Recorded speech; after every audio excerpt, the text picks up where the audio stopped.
कोकणातील बाजारपेठा अवघ्या 2 दिवसांवर आलेल्या गणेशोत्सवाच्या खरेदीसाठी फुलल्या आहेत। बाजारपेठांमध्ये वस्तू खरेदी करण्यासाठी गणेश भक्तांनी एकच गर्दी केल्याचं चित्र पाहायला मिळतंय।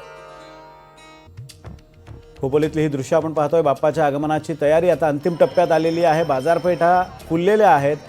शनिवारी गणेशाची प्रतिष्ठापना होणार आहे आणि त्यानंतर 10 दिवस चालणाऱ्या या गणेशोत्सवात मोठ्या उत्साहात लोक सहभागी होत असतात। कोकणातली ही दृश्य आहेत खोपोलीमधल्या बाजारपेठांमधली। गणेशोत्सव अवघ्या 2 दिवसावर येऊन ठेपला आहे। आपण या ठिकाणी आहोत रायगड जिल्ह्याच्या खोपोली बाजारपेठेमध्ये आपण बघत आहोत। एकूणच कोकणाचा भाग असलेल्या या बाजारपेठेमध्ये आपण बघतो जी गणपतीचं जे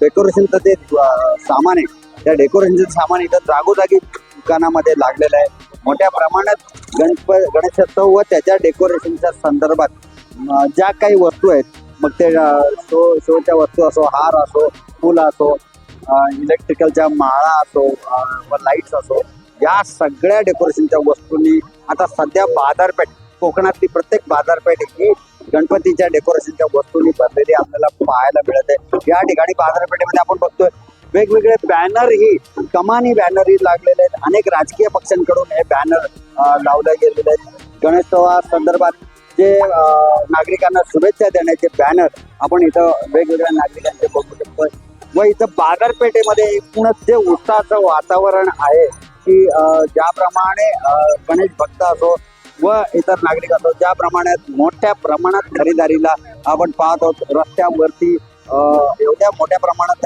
नागरिक उतरलेले आहेत खरेदी करण्यासाठी की इथे जागाही एखादी गाडी आली तर गाडीलाही जागा शोधून भेटणार नाही।